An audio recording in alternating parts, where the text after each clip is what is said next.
Happy Friday, everyone. I'm Robert with Open Lane Funding. I have to be straight with you. I had a script ready for today, and then Tuesday morning changed everything. The April Consumer Price Index came out hotter than expected, and it reshapes the entire investment landscape I've been walking you through this week. So, today we're covering the strongest appreciating markets in the country, what the economic data, including today or Tuesday's inflation bombshell, means for your money. And I'm also going to give you a real investor action plan based on where things actually stand right now. So let's get into it. Tuesday morning, May 12th, the Bureau of Labor Statistics released the April Consumer Price Index. Here's what the numbers actually said. Headline inflation came in at 3.8% year over year. That's the highest reading since May of 23. Core inflation, which strips out food and energy, came in at 2.8% year over year, with a zero point 0.4 monthly, with a 0.4% month over month increase. The hottest core monthly print since January of 25. Both numbers beat what the market was expecting. So what drove it? Energy was the biggest single factor. That was up 3.8% in a single month and 17.9% year over year. Gasoline alone is up 28.4% year over year. I know we're all feeling that one. Fuel oil is up 54.3% year over year. That is tied directly to the Iran conflict supply shock. Energy accounted for more than 40% of the entire monthly increase. But here is the number that I want every real estate investor to pay attention to. Shelter reaccelerated. Owner equivalent rent, which is the biggest single component in the consumer price index, came in at 0.53% month over month and 3.3% year over year.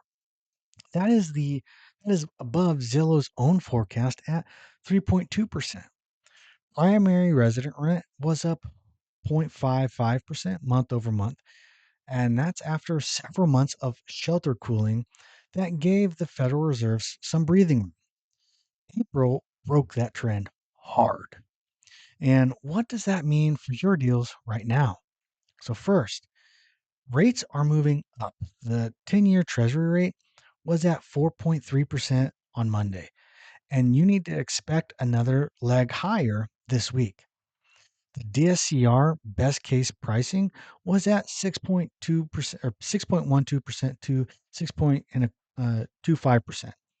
And that's likely drifting upward to about 6.25 to 6.4% as I record this right now. Standard investment property loans are sitting at 6.75 to 7.75%.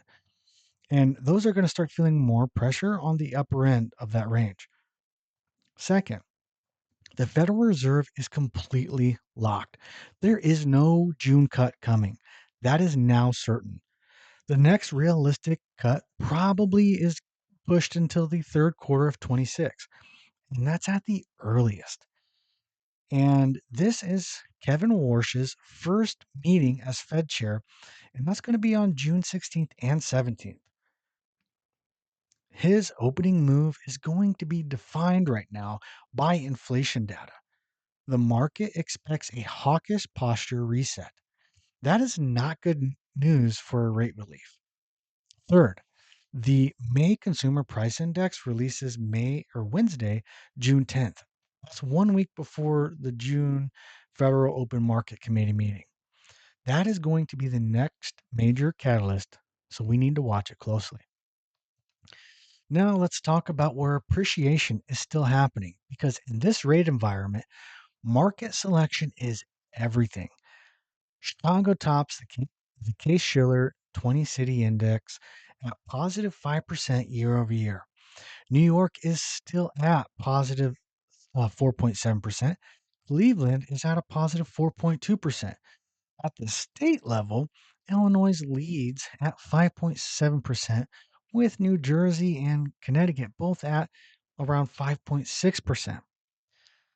These markets share one trait: structural supply deficits that do not resolve quickly. The Northeast is at a 51.6% below pre pandemic inventory norms. The Midwest is at 37.5% below that mark.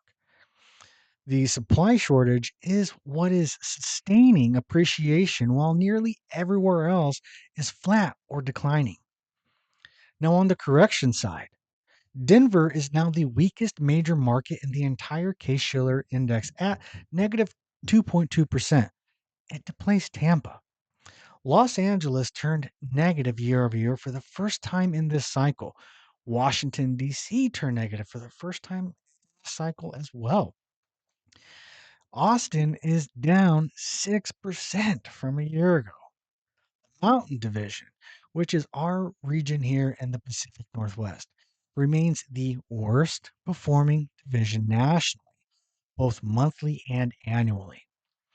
And that's more than half of the 20 tracked case shiller markets posted year over year declines in February. This is no longer a Sunbelt story. The correction has now broadened. Here is what that means practically. If you're buying in the Pacific Northwest or Mountain West right now, you're buying in a negative appreciation market. Your deal has to work on cash flow alone. You cannot underwrite appreciation into the return. That is if your numbers work at today's rents, at today's rates. It does not work if you need appreciation to bail out the deal, which that's not in the forecast, right? Let me give you the full economic picture because the consumer price index is not the only data point that matters here. First quarter gross domestic product came in at positive 2% annualized. That's a solid rebound from 0.5% that we saw in the fourth quarter of 25. The Atlanta Federal Reserve second quarter tracking module is at 3.7%, and that is solid growth. April jobs came in at 115,000. That is well above the consensus of 55 to 65,000. Unemployment held at 4.3%. But underneath the surface, the picture is messier. Federal payrolls were revised down to negative 156,000. The 3 month job average is only 48,000 per month. The household survey showed employment actually fell 226,000 in April. Part-time and unemployment or part-time employment for economic reasons jumped up 445,000 people. University of Michigan consumer sentiment for May is 48.2. That's near the June 22 trough. One third of their respondents spontaneously mentioned gasoline prices. Year ahead inflation expectations are now at 4.5%. And the tariff cliff on July 24th, and that is when the current 10% tariff structure expires, is still a wild card that could push consumer prices and construction costs even higher in the second half of the year. Here is the bottom line that ties all of this together. For investors, you are in the higher for longer rate environment with re-accelerating shelter inflation. The combination makes affordability worse just as we are in the peak of the spring buying season. Sellers who do not price to market are going to sit. Buyers who need appreciation to make the deal work are going to lose. The investors who win in this environment are the ones who find cash flow positive deals in today's rates, today's rents, and with no rescue assumptions. So here's your action plan heading into next week. Step one, re underwrite any deal that you have in your pipeline at 6.4% on a DSCR and at 7.75 to 8% on a standard investment property. Do not assume the rate you got quoted on Monday is still available today. Call your lender and get a current quote before you proceed. Step two, If you're looking at appreciation markets, stay focused on the Northeast and Midwest. We're talking Chicago, Milwaukee, Hartford, Cleveland. In these markets where these are the markets where supply deficits are going to work for you. Everything else is cash flow only, and you need to underwrite it right now. Step three, the shelter reacceleration in the consumer price index is actually good news for landlords in tight markets. If you own rental property in Chicago, San Francisco, or any other market with sub 6% vacancy, your rents are going up. That is the inflation hedge working in your favor. Step four, do not wait on the Federal Reserve to save your deal. With no rate cut until at least third quarter and potentially no cuts at all in 2026. Based on the current Polymark odds, the strategy of sitting on the sideline waiting for rate relief is costing you deals. The investor buying in this environment at the right price are going to look very smart when the rates eventually do move. Step five, get pre-approved now. With foreclosure auctions up 33% year over year and Washington state bank owned properties up 115% year on year, distressed deal flow is building. The investors who have financing commitments in hand are the one who close when those opportunities show up. If you don't want to get pre-approved, you can, at worst case scenario, get a proof of funds letter, and you can get one of those from my website.